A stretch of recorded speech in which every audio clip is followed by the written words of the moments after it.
Assalamualaikum warahmatullahi wabarakatuh. Apa kabar? Saya Hersy Beno Arif dari Forum News Network. Tetap sehat dan tetap semangat ya. Saya akan mengajak Anda kembali untuk membahas ulah buzzer sampah. Ini buzzer sampah level 4. Masih ada kaitannya dengan hoax sumbangan keluarga Akiditio sebesar 2 triliun. Semangatnya jelas berbeda dengan mereka, bukan untuk memperkeruh situasi, apalagi ikut mempertentangkan suku, ras, agama, dan antar golongan, seperti yang dilakukan oleh para buzzer sampah level 4 itu. Kita itu harus berbicara berdasarkan bukti dan bersikap adil serta proporsional. Sebenarnya sih saya tidak ingin menjawab secara langsung ya tantangan dari Ade Armando yang mempertanyakan, ini sumbangan dari orang Tionghoa, mana sumbanganmu? Ini kan mempertentangkan antara etnis Tionghoa dengan pribumi, antara non-pri dengan pri. Semuanya uang, bukan pasir. Begitu ya waktu itu Ade Armando menantang kita. Saya ingin menegaskan sekali lagi, ini bukan bermaksud membuat dikotomi ya. Pri dan non-pri. Itu betul-betul big no. Tidak boleh kita lakukan. Itu hanya akan memecah belah bangsa, menghasut, mempertentangkan antar etnis dan agama. Buzzer model begini sebenarnya sudah layak ditangkap karena mencoba menyulut keonaran dan huru-hara. Apakah ada umat Islam, ada pribumi yang membantu negara, membantu rakyat yang tengah kesulitan karena dilanda COVID-19? Saya waktu itu menjawab, ada dong. Salah satunya adalah pengusaha wanita Minang ya, pemilik Wardah Kosmetik, Nyonya Nur Hayati Subakar. Dia waktu itu menyumbang sebesar 40 miliar. Itu duit semua, bukan pasir. Apa ada yang lain? Saya jamin banyak, tapi sebagian besar kemungkinan tidak diliput media. Atau memang mereka sengaja tidak meminta untuk diliput media. Nah, soal sumbang-menyumbang ini ternyata ada fakta lain yang baru saja terungkap nih. Ada organisasi keagamaan Islam, yakni Muhammadiyah, yang telah memberi bantuan selama COVID-19. Nilainya ini, Anda jangan kaget ya, lebih dari 1 triliun. Lebih kecil dong dibandingkan sumbangan dari keluarga Akiditio. Iya, memang lebih kecil, hanya separohnya. Tapi ini uang beneran, bukan pasir, bukan daun, bukan hoax, bukan prank. Kabar itu terungkap dalam sebuah silaturahmi dan pengajian Milad 112 Muhammadiyah. Ini diselenggarakan oleh Universitas Muhammadiyah Gresik. Kelihatannya ini nggak sengaja kalau saya kira muncul di media. Ini karena sifat pengajian ini internal dan kemudian pernyataan dari Sekretaris Umum Pengurus Pusat Muhammadiyah Profesor Abdul Muti ini dikutip di situ. Karena dialah sumber berita yang menyebutkan bahwa Muhammadiyah itu sudah menyumbang lebih dari 1 triliun. Bagaimana kiprah dan sepak terjang Muhammadiyah sejak pandemi COVID-19 dinyatakan sebagai bencana nasional oleh pemerintah pada bulan Maret tahun 2020 yang lalu, Muhammadiyah bahu-membahu bekerjasama dengan seluruh komponen masyarakat bagaimana bisa mengatasi dan berkontribusi di dalam menyelesaikan masalah pandemi COVID-19 beserta permasalahan yang ada.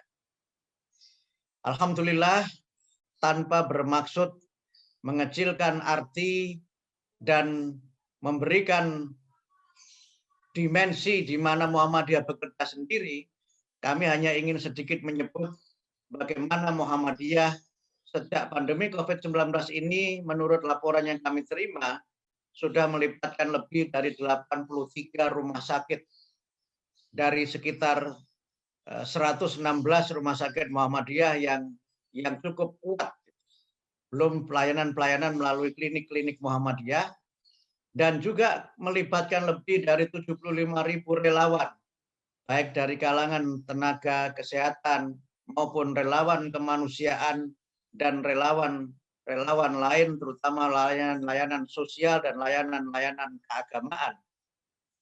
Dan dari sudut dana, kami mendapat laporan sudah lebih dari 1 triliun dana yang didistribusikan Muhammadiyah untuk membantu masyarakat dari semua kalangan selama pandemi COVID-19 ini. Kita tentu merasa masih kurang apa yang kami lakukan ini, tetapi kami tidak ingin bahwa persoalan COVID-19 ini akan terus berlanjut dan kemudian kita tidak segera bangkit dan kemudian bisa beraktivitas sebagaimana biasa. Ini yang bicara adalah Profesor Abdul Muti. Ini kredibilitasnya tidak saya ragukan. Perlu Anda catat ya, pada waktu itu belum lama ini ketika reshuffle kabinet, dia kan disebutkan akan menjadi calon wakil Menteri Pendidikan, Kebudayaan dan Ristek, tapi dia menolak. Jadi kualitas Profesor Abdul Muti itu beda sekali dengan buzzer yang insya Allah komisaris. Dia dijadiin wakil menteri saja tidak mau, apalagi kalau cuma jadi komisaris. Kalau kita menyimak penjelasan dari Abdul Muti tadi, tidak ada kesan pamer ya. Dia menyampaikannya dengan nada yang datar gitu. Tapi sangat yakin kan karena dia mengaku bahwa itu semua dibukukan. Jadi ada data-datanya. Kalau dia menyebut angka 1, atau 1 triliun lebih, itu ada catatannya, ada datanya. Saya sih percaya karena Muhammadiyah ini kan sebagai salah satu ormas Islam terbesar, itu selama ini dikelola secara profesional. Jadi kalau mereka menyatakan bahwa itu ada catatannya, saya yakin itu pasti ada catatannya. Lagi pula untuk apa orang sekelas Profesor Abdul Muti mencari sensasi? Karena tadi sekali lagi saya sebutkan tadi disampaikan dalam pengajian internal, hanya kan kalau eranya sekarang ini juga disiarkan di channel-channel YouTube, itu kan sudah biasa saja. Dan tadi yang penjelasan Profesor Mufti tadi saya ambil dari channel YouTube-nya Universitas Muhammadiyah Gresik. Jadi kredibel juga. Bukan hanya duit 1 triliun loh yang disumbangkan oleh Muhammadiyah ini. Ternyata menurut Profesor Abdul Muti tadi ada lebih sekitar 75.000 orang relawannya yang berjuang untuk mengatasi COVID ini. Mereka tersebar di puluhan rumah sakit Muhammadiyah. Peran rumah sakit Muhammadiyah dalam membantu kesehatan masyarakat itu, kalau kita buka-buka file lama ya, ternyata tidak hanya pada masa pandemi. Pada bulan Desember 2019, misalnya mantan Ketua PP Muhammadiyah, Profesor Din Samsudin, itu pernah mengungkapkan sebuah data bahwa BPJS Nakes itu berutang ke RS Muhammadiyah itu sebesar 1,2 triliun. Ini angka-angkanya selalu T gitu. Juru bicara BPJS Nakes pada waktu itu, pada tahun 2019 ya, ini karena sebelum COVID, jadi mengakui bahwa mereka benar punya utang kepada Rumah Sakit Muhammadiyah, tapi angkanya tidak sebesar yang diungkap oleh Profesor Din. Ini tinggal sebesar 500 miliar. Karena utang itu kan sifatnya fluktuatif ya, bisa bertambah, bisa berkurang. Berkurang kalau ada pembayaran, bertambah kalau kemudian utangnya tidak segera dibayar dan ada utang baru lagi. Tetapi meskipun angkanya sudah tidak lagi mencapai 1,2 triliun, angka 500 miliar itu sangat besar untuk sebuah rumah sakit swasta seperti Muhammadiyah, ini pasti akan sangat mengganggu cash flow-nya. Karena itu tidak kaget kalau banyak sekali tokoh-tokoh Muhammadiyah yang menyerukan pada waktu itu kepada pemerintah, ini agar segera dibayar dong utang ke Rumah Sakit Muhammadiyah ini. Ini karena berat sekali bagi Muhammadiyah kalau sampai utang sebesar itu tadi.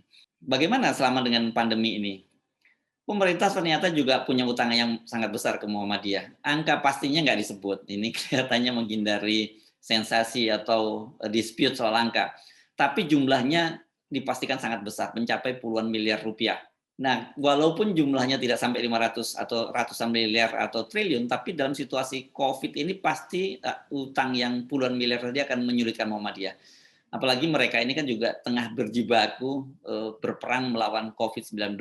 Sementara kalau ketiadaan dana akan menghambat operasional dari rumah sakit yang dimiliki oleh Muhammadiyah. Menteri Kesehatan Budi Gunadi Sadikin mengakui kok pada tanggal 5 Juli lalu, jadi belum lama ya, bulan lalu, dia mengakui bahwa pemerintah itu punya utang ke rumah sakit, bukan hanya Muhammadiyah, itu jumlahnya sangat besar, sampai 3,6 sampai 36 triliun lebih. Itu merupakan utang sejak awal pandemi, ya, sejak awal tahun 2020. Dan dari jumlah tersebut, sampai bulan Juni lalu, itu yang sudah dibayar baru 16,69 triliun. Sisanya 20,3 triliun belum teranggarkan. Nah, ini kalau udah belum teranggarkan ini prosesnya masih akan lama lagi, nunggu tahun anggaran baru. Kembali ke soal dana bantuan umat Islam, tanpa ingin menafikan peran umat-umat yang lain, itu jumlahnya umat Islam ini sangat besar sekali loh bantuannya. Itu baru Muhammadiyah ya, angkanya sudah lebih dari 1 triliun.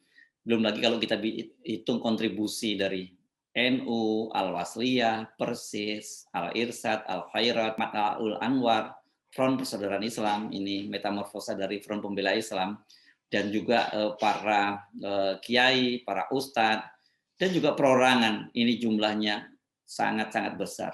Lebih dari 2 triliun, saya bisa garansi itu. Tapi kan seperti kita ketahui, dalam Islam itu kita diajarkan, jika kita berbuat baik, beramal, tangan kanan memberi, tangan kiri tidak boleh melihat. Begitulah adabnya.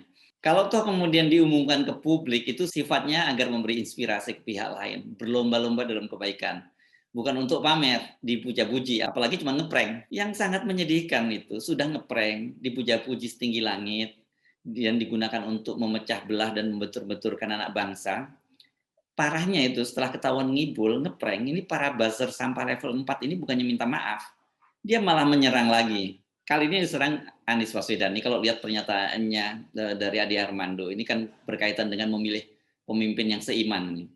Ini kelihatannya merupakan residu dari Pilkada DKI Jakarta tahun 2017. Saya sendiri sebelumnya mengambil posisi berhati-hati ya, tidak berani secara langsung menyebut bantuan dana dari keluarga Aki Ditio ini sebagai prank. Walau melihat angkanya, itu too good to be true, itu terlalu fantastis untuk dipercaya. Saya dalam posisi memberi kesempatan polisi untuk bekerja. Tapi sekarang saya hakul yakin bantuan itu bantuan bodong, hanya prank. Walaupun polisi meralat pernyataan bahwa Herianti anak Aki Ditio itu belum ditetapkan sebagai tersangka, kan sebelumnya di Intelpam Polda Sumatera Selatan menyebutkan bahwa dia telah menjadi tersangka, tapi kemudian Humas dan juga Kapolda membantahnya, belum ditetapkan sebagai tersangka. Tapi satu hal yang sudah dapat kita pastikan itu bahwa dia melakukan kebohongan publik. Kepala PPATK, Dian Ediana Ray, ini PPATK ini adalah Pusat Pelaporan dan Analisis Transaksi Keuangan, atau kalau kita gampangnya adalah lembaga pencucian uang, ya, lembaga anti pencucian uang. Dia memastikan bahwa dari penelitian yang dilakukan oleh PPATK, baik Herianti maupun keluarga Aki Ditio itu tidak memiliki dana sebesar itu, nggak sesuai dengan profilnya itu, biasanya orang yang menyebutnya begitu. Jadi punya saja tidak, bagaimana dia bisa menyumbangkannya? Kepala PPATK Dian Ediana Ray juga menyayangkan Kapolda Sumatera Selatan Irjen Pol Eko Indra Heri. Kenapa ya dia tidak melakukan koordinasi terlebih dahulu dengan lembaganya? Padahal kan biasanya kalau ada hal-hal semacam ini, mereka tinggal koordinasi dengan PPATK, PPATK melakukan pengecekan dan beres clear itu bahwa dananya bukan dana bodong. Ini yang terjadi, Kapolda Sumatera Selatan main bikin acara serah terima, main umumkan kepada publik, dan yang terjadi adalah kehebohan yang luar biasa. Para pendukung buta kelompok non-PRI yang anti agama Islam menggorengnya ini menjadi isu yang sangat sensasional. Akibatnya, seperti dikatakan oleh Kepala PPATK, ini bukan hanya Eko yang malu ya secara pribadi, tapi sekaligus juga mempermalukan instansi Polri. Mabes Polri melalui Kepala Divisi Penerangan Irjen Polisi Argo Yono mengatakan bahwa mereka telah menurunkan tim untuk memeriksa Kapolda Sumatera Selatan. Kita tinggal menunggu bagaimana hasilnya. Apakah dia disebut punya unsur kesengajaan melakukan kesalahan, kelalaian, atau benar-benar dia memang juga kena prank juga. Jadi dia dalam hal ini adalah korban. Tetapi yang menjadi korban seorang Kapolda, seorang polisi, seorang penegak hukum kan masalahnya menjadi lain. Lepas dari kesalahan dan kenaifan Irjen Polisi Eko Indra Heri, kita masih bisa memakluminya lah. Namanya juga manusia, walaupun dia jenderal polisi. Apalagi sebagaimana pengakuannya dia hanya berniat menjadi maklar kebaikan. Insya Allah nih kalau mau terus-menerus menjadi maklar kebaikan dan atau melakukan kebaikan sendiri, ya ini akan menjadi amal baik buat Pak Kapolda. Yang jadi serius ini kan masalahnya adalah para buzzer sampah level 4 ini. Sudah salah, memicu keonaran, masih saja berani menampakkan wajahnya. Dan yang mengagetkan kembali menyerang umat Islam. Kedengkian dan kebusukan seperti apa yang tersimpan di hati mereka itu? Terbuat dari apa hati mereka itu? Hatinya sangat gelap dan kotor. Apa yang bisa kita bantu buat mereka ya, agar hatinya kembali bersih? Ini betul-betul fenomena para buzzer sampah level 4 ini sangat-sangat menyedihkan. Apalagi secara pribadi, saya kemarin menyebut saya kenal. Itu jadi kesedihan saya berganda melihat situasi semacam ini. Bagaimana kita harus bersikap, harus menyikapi situasi semacam ini?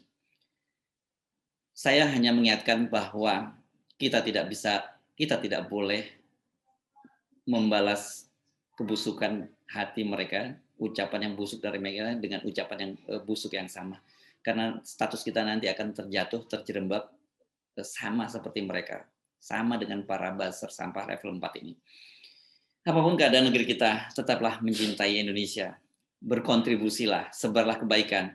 Bila tidak bisa juga menyebar kebaikan, tidak bisa berbuat kebaikan, lebih baik diam dan berdoa untuk kebaikan Indonesia.